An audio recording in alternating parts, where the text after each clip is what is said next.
Hello class, and welcome to your Chapter 5 lecture.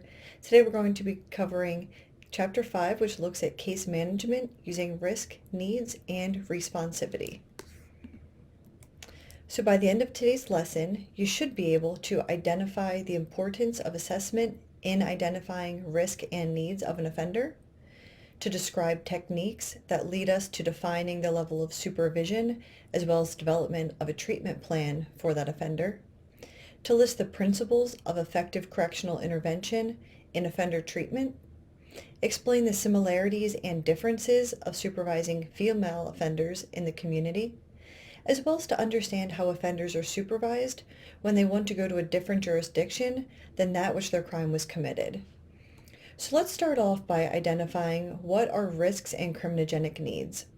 So community corrections departments serve both supervisory as well as rehabilitative functions.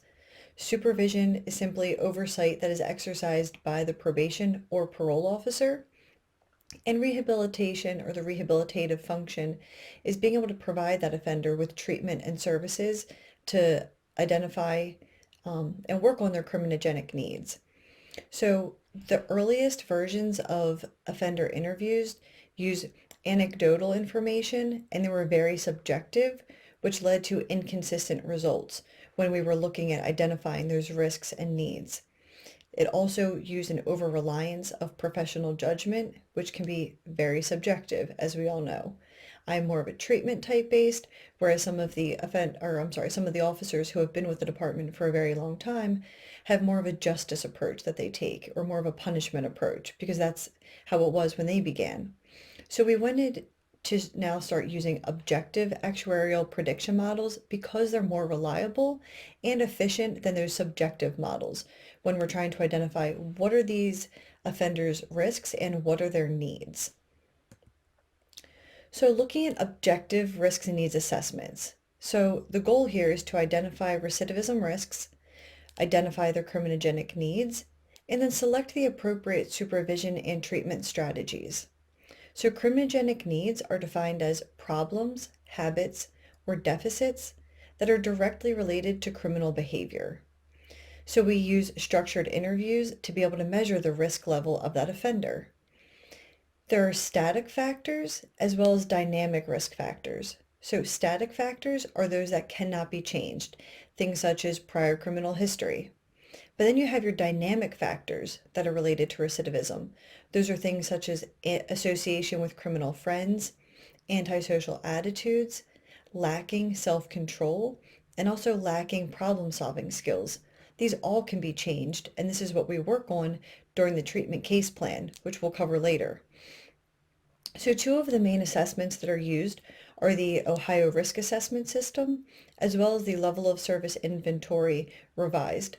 So the LSIR can be used for male and female offenders, as well as juveniles and adults. They have assessments for all.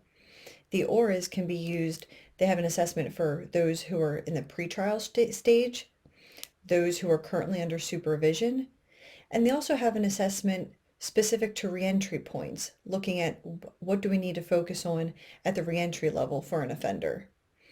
And it's important to know that once an offender is identified as being low risk, we now know that they need much less supervision and treatment than a high-risk offender would. So looking at the actual supervision component. So supervision today is done through neighborhood-based supervision. This is where case assignments are assigned by geographical area or zip code, and it's a more efficient process of case supervision because the officer can develop solid community partnerships with not only community members, but community programs, with their local churches, with other businesses in the neighborhood.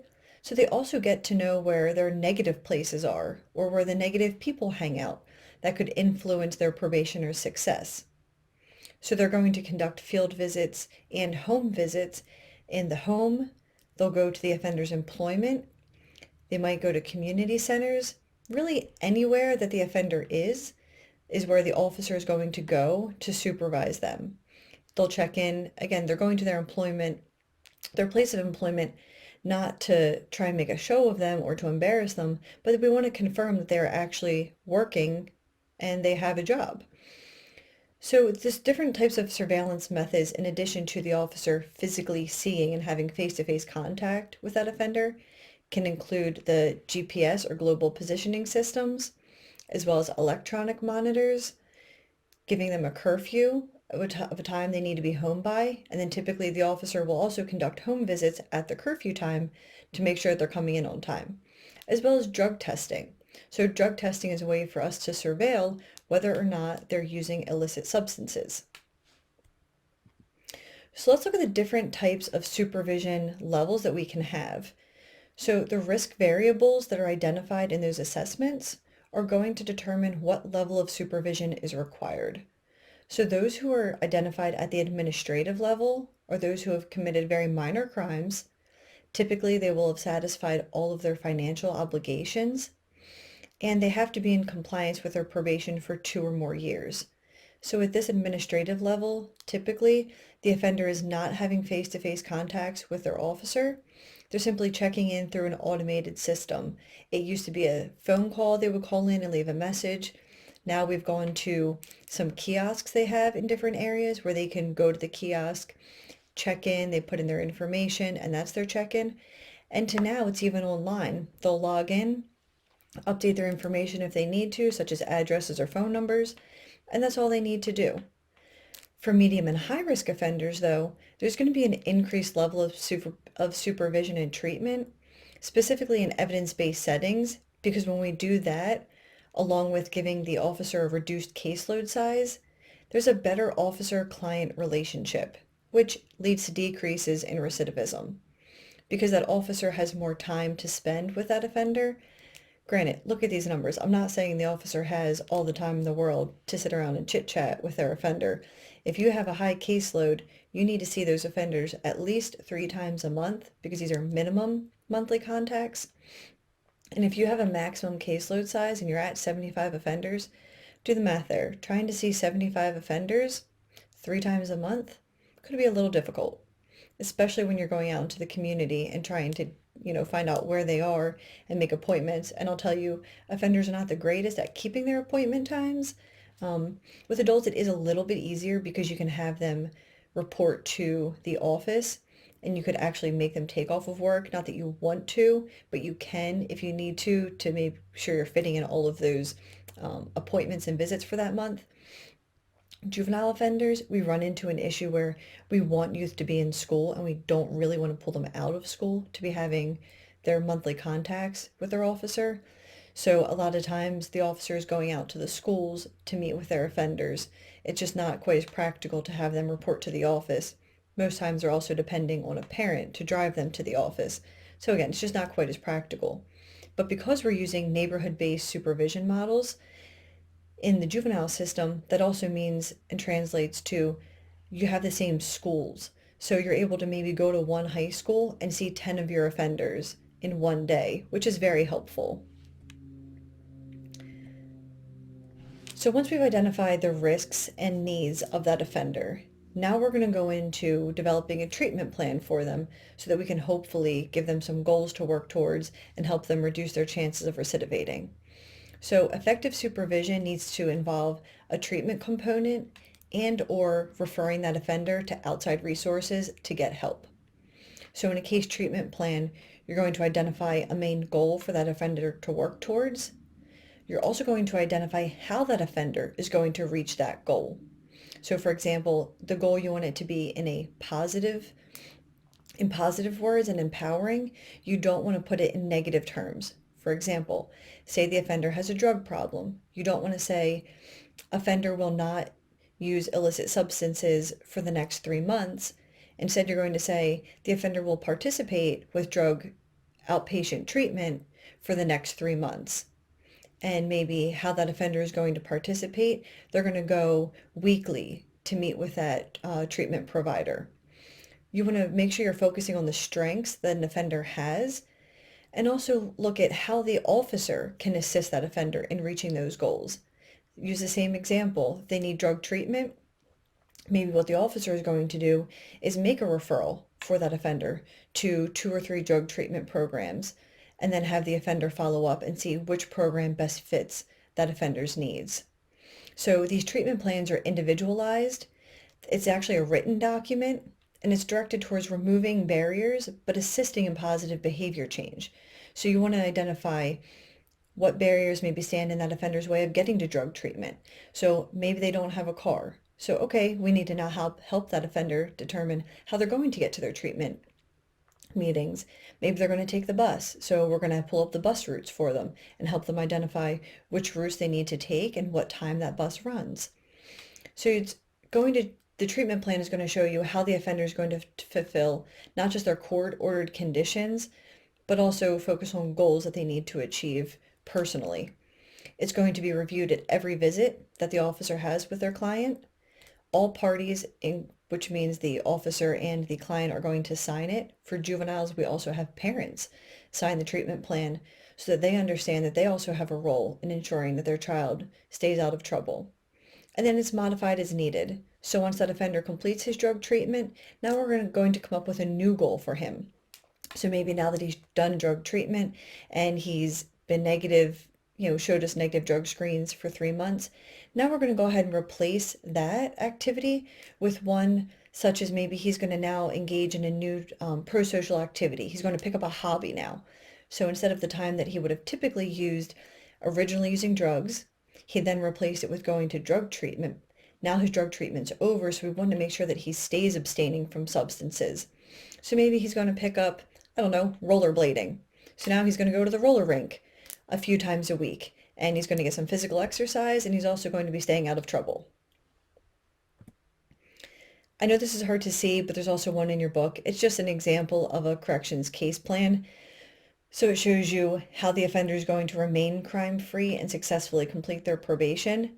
This one here also shows you how the offender is going to restore the harm, financial or otherwise, that they caused to the victim, and then how they're going to repay and protect their community. So this community corrections case plan focuses on the three components of offender, victim, and community. So to be effective as a correctional officer, to be effective in correctional interventions, there are 8 treatment standards that are shown to reduce recidivism in offenders. First is that it needs to be intensive. Very self-explanatory. You need to make sure that whatever, say it is drug treatment and that offender has a drug problem, maybe they're going to have intensive drug treatment. They're going to meet 3 times a week with a drug treatment specialist. It also needs to contain a cognitive behavioral component, which we're going to cover cognitive behavioral therapy on the next slide. You need to make sure that you're matching the program level with the client aptitudes. So if a client has a reading level on, say, a 4th grade level, you want to make sure that whatever you're asking that offender to do or to read, that it's done in a way that they can understand it. You also want to offer positive reinforcements. Again, we don't want to be negative here. We want to put everything in positive terms, and it does take a little while to get used to doing that. I'm not saying there's not times where you need to tell the offender that was wrong, you shouldn't have done that, and we need to address those behaviors as well. But you also want to follow that up with a positive. I appreciate you coming into the office today. That is a great one that you should always start with if you're a probation officer. I appreciate you taking the time to meet with me today. It may sound silly, it may sound simple, but you're starting the meeting off by saying that I appreciate you coming to meet with me because you did have the opportunity to not. That offender always has the opportunity and the option to decide they don't feel like talking to you today and they don't want to meet with you. And sometimes you will have an offender meet with you and they're just not in the mood to talk.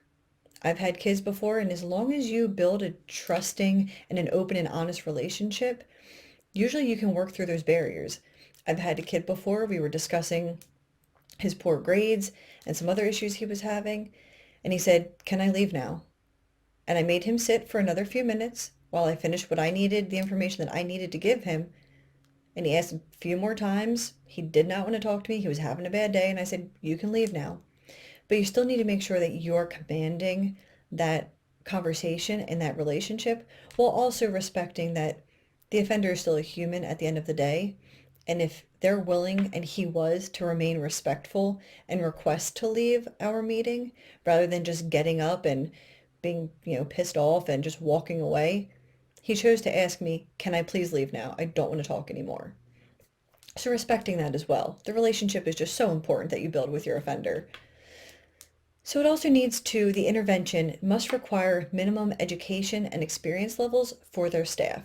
So for example, a lot of cognitive behavioral therapies that are done and a lot of treatment we do, it requires a minimum typically of a master's to be able to deliver that intervention or service. And then teaching clients to replace their criminal networks with pro-social ones. It is one of the biggest factors in determining whether that offender, especially kids, because they're so used to going along with their peers and impressing their peers, whether or not they're going to stop engaging in delinquent or criminal activities. Same goes for adults. We're all easily influenced by our friends sometimes. So we need to teach them, look, these friends who continue to use drugs are not good for you to hang around with anymore because you can't say no to drugs right now. And then providing relapse prevention and aftercare. Not just giving that offender the treatment like we did with our treatment plan. So first he attended treatment, but now we need relapse prevention. How are we going to make sure that that offender does not go back to using drugs? Well, we're going to get him into rollerblading, and that's going to solve all his problems. Just kidding. But it's going to replace his time and give him something positive to do. And lastly, you want to make sure that you're evaluating whatever the program is that you're putting in place and assessing its compliance to the previous 7 principles here. So in the juvenile system, we actually evaluate all of our youthful programs with a SPEP process, which is a standard program evaluation protocol, and it evaluates, are we making sure that the people who are delivering this service have been trained properly and have the proper education level? Is it intensive? Does it have these different components so that it can be effective, so that we can see it's reducing recidivism? So now let's talk a little bit about cognitive behavioral therapy, because it's a huge, huge therapy model that's being used in juvenile and in adult. So it's a therapeutic intervention that's going to help a person change, blending cognitive therapy as well as behavioral change. So cognitive therapy is of the mind. So this is where we're going to replace their self-defeating thought patterns with motivating and empowering thoughts. But not just addressing the mind, but then the body. So we need to follow that up with replacing any harmful and inappropriate behaviors they exhibit with new habits and legitimate skill sets. So by doing this, we actually show greater reductions of about 25% in recidivism than treatments that don't address both the mind and the body. So this type of therapy teaches not only responsibility, but also teaches empathy and pro-social behavior for the offender. So I said peers were a huge influence on whether an offender was going to recidivate. Well, it is one. However, employment is the single most important element in preventing recidivism. Most probationers are going to come to you unskilled, with poor work habits, if any, and some of them are even barred from certain types of employment within the field because of regulatory or licensing laws. So for example, certain drug felony offenses will bar someone from becoming a nurse, for example. So we want to make sure that we're giving them vocational or job readiness training because it significantly reduces recidivism. And using workforce development programs. So sometimes you can get offenders into these programs that specifically work with offenders. I actually had one student in a previous class tell me that the company he worked for, which built pole barns, actually did this. He, worked alongside of offenders, some even who had ankle monitors on, but that company would help these offenders by teaching them skills, teaching them these different labors of how to build a pole barn. And it helps them gain those skills that they haven't had before so that they can go out and get even different types of employment if they choose. So the Delaware Workforce Program is just one example, and they actually showed a 15% revocation of probation or rearrest rate compared to 26% that was being seen in the general population. So going back to developing pro-social networks, so we want to make sure that, again, these offenders are employed, and now we want to make sure that they have attachments to their family, that they're attached to community institutions because they're more likely to succeed. When they're attached and they have informal social controls that are typically provided through the family. So if you have a family that cares, if you have a community that cares, if you have people supporting you, you're more likely to be successful. And we also want to make sure that as a officer, that we're making sure that we're telling them which locations they need to avoid, where there could be possible deviant opportunities for them. So that goes back to the neighborhood-based supervision model and understanding your communities. So as an officer, you have a few different jobs that your book outlines, and I can say that this is pretty accurate, coming from being a probation officer. So your office visits and your counseling sessions, which when we say counseling, it's just the sessions that you're having with your offenders where you're helping them maybe build their resume, where you're helping them work on different skills and skill building activities. This takes up about 20% of your time. Then about another 20% is going to be used conducting home and field visits, seeing the offender at home, field visits, or any other type of community visit you're conducting at their place of employment. Maybe you're meeting up at the park. Maybe you're meeting up wherever they're doing their community service work at. And then another 20% is spent appearing in court and doing your investigations. So investigations include pulling all of the information you need to from the police, from their police reports, from maybe getting their prior criminal history from the police stations, for juveniles getting their school records, for adults getting their employment records, as well as their financial records. And then 33%, unfortunately, is spent doing administrative paperwork.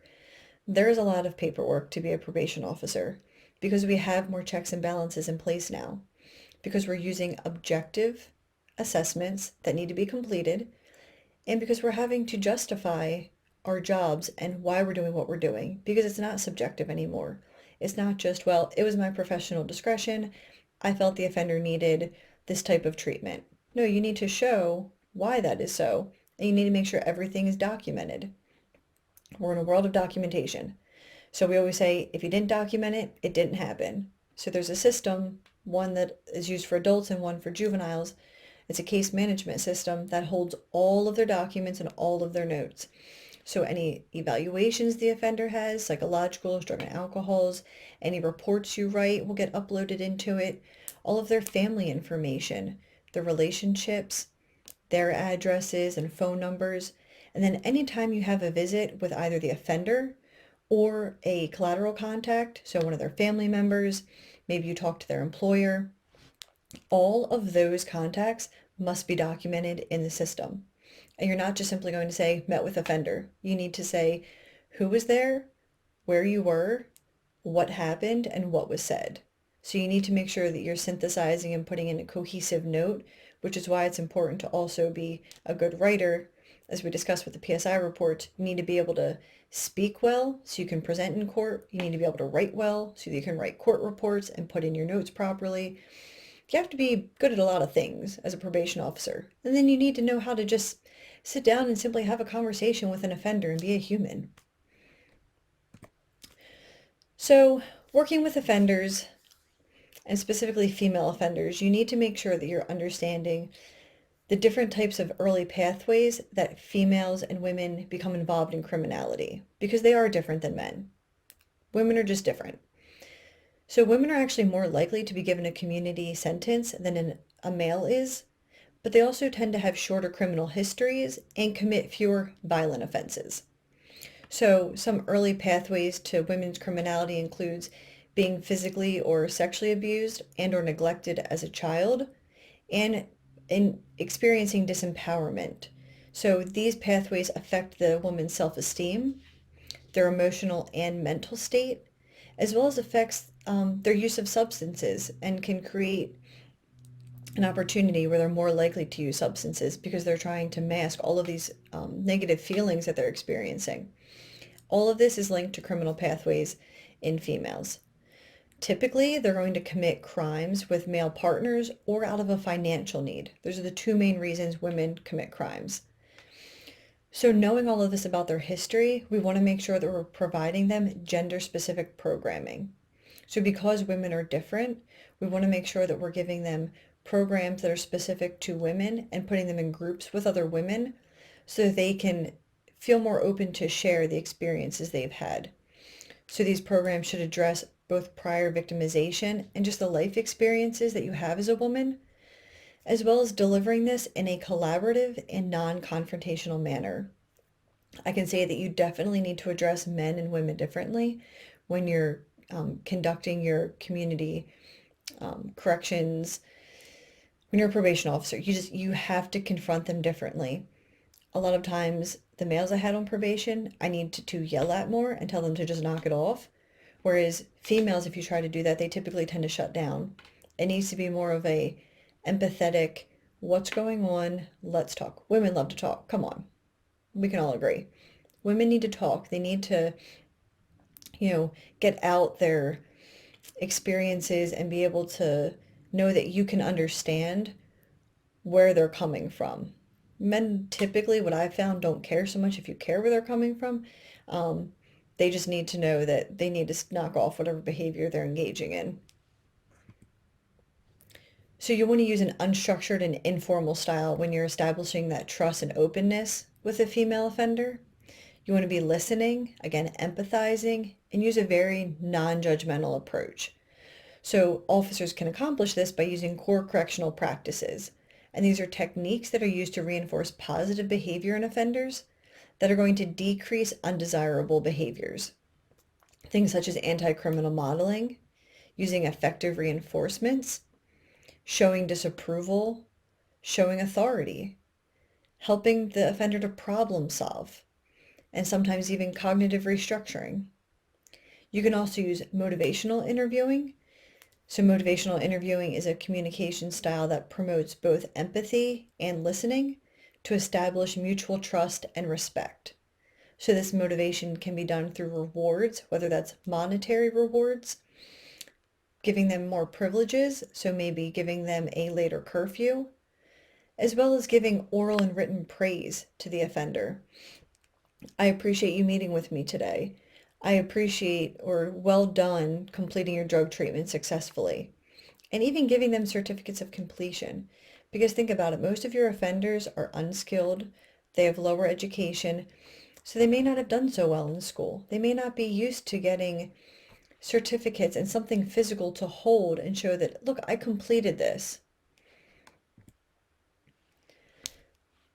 So that's great. When we're supervising an offender, we now know how to do that effectively using risk needs and responsivity. I didn't touch on quite as much in the slides, but responsivity is looking at the factors of an offender that are going to have an impact on how well they're going to do in a treatment. So for example, wanting to make sure that you're addressing, for example, the one I gave of the offender who had a low education level of a fourth grade reading level. In that treatment, so being responsive to his fourth grade reading level, you want to make sure that you're giving assignments and work to that offender that's on that reading level so that they can understand it appropriately. That's just one example. So now when we have an offender that wants to leave the state, what do we do? Well, we luckily have Interstate Compact, which is an agreement between the states that allows for a probationer to be supervised by a state other than that in which they committed their crime. It also allows us, having this interstate agreement, we can have more uniform supervision of offenders. And by using an automated online system, it's centralized where all of the reports and notes can be shared between states. So we do have a separate interstate compact for juveniles, and then you have the Interstate Commission for adult offender supervision. So how do you become eligible for Interstate Compact? You either need to be a resident of the receiving state, so the state that it's being sent to. The offender must desire to live with relatives in the other state, or their employment is transferring them to a new state, or they're being relocated due to military orders. These are the 4 ways that you become eligible for Interstate Compact. So the sending state, and this can get a little confusing, so let me use an example. Sending state, say, is Pennsylvania. The receiving state is Florida. So as the sending state, we're going to set the sentence as well as the length of time the offender is going to serve, and we're going to retain jurisdiction. of that offender. The receiving state then, so say Florida, is going to determine the special and standard conditions, and they're going to conduct the actual supervision component for us as the receiving state. Receiving states can actually deny the transfer, and 70% are typically approved though. So the majority of the cases that we send to different states are approved.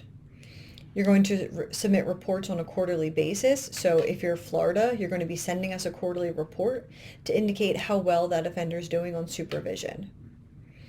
And then it's important here to have probation and police partnerships, which are just agreements between agencies to share information and assist with home visits, as well as assisting with arrest and supervision. It's important to know that only information regarding transferred offenders who are either potentially dangerous because of gang affiliation or who have a violent or sex offense can be shared through interstate. So these probation police partnerships are important in helping us ensure effective supervision of the offenders and doing that safely, because not all states carry firearms, not all states even carry batons or mace. So the police then have that extra capacity to back us up when we need to go out and make an arrest, for example. Now, say the offender violates their probation that's in a different state. What do? Do we revoke the probation? Do we extradite them? Do we bring them back? So using the same example, us as the sending state, Pennsylvania, and Florida as the receiving state, Pennsylvania now is the sending state. Because we retain authority over that offender, we retain authority to be able to modify, revoke, or terminate their probation. As the sending state, we're also responsible for transportation of the offender for any court hearings, as well as any parole board hearings. If it's a violent offender, they must be returned to the sending state. However, there's discretion for nonviolent offenders who violate their terms of probation or supervision in another state. So there's a lot of limited extradition resources in most states. We just don't have the funds to do it. So a lot of states will actually terminate a case rather than spending the money that it's going to take to bring that offender back. So for example, again, in Pennsylvania, say you have an offender violate in Florida, you now need to send at minimum 2 officers down to that state, flying them, so you're paying 2 salaries and 2 flights, meals, everything is included and paid for by the state. You're going to pick that offender up, and now you're going to need 3 plane tickets to bring that offender back up. And that's those 2 officers' salaries again, coming back up. So it just costs a lot of money, and because we have limited resources to do it, so unless that offender is in custody, if we don't know where they are, we're not sending 2 of our probation officers down to try and chase this offender down.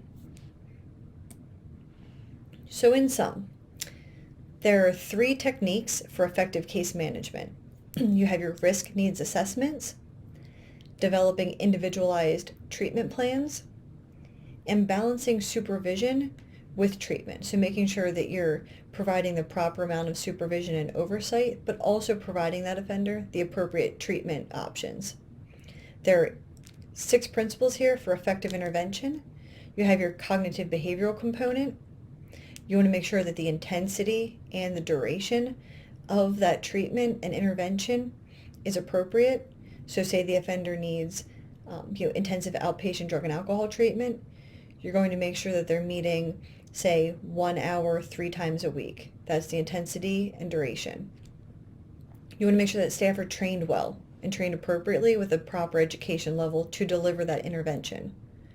You want to make sure that you're offering positive reinforcements to the offender, and ensure that they're replacing their criminal networks with pro-social networks, that they're bonding to those informal social controls such as family and communities. And then providing relapse prevention and aftercare is very important.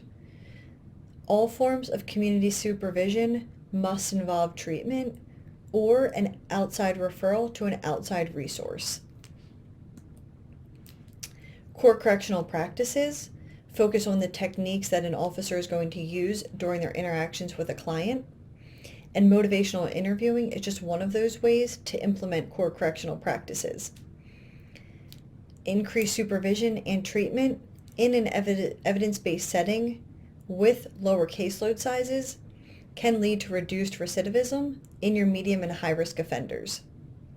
And then working with female offenders requires that the officer knows victimization pathways to crime, understands empathy, and can aid in empowering that female offender. And finally, interstate compact is what allows us to have a client supervised in a state other than the state where the crime was committed.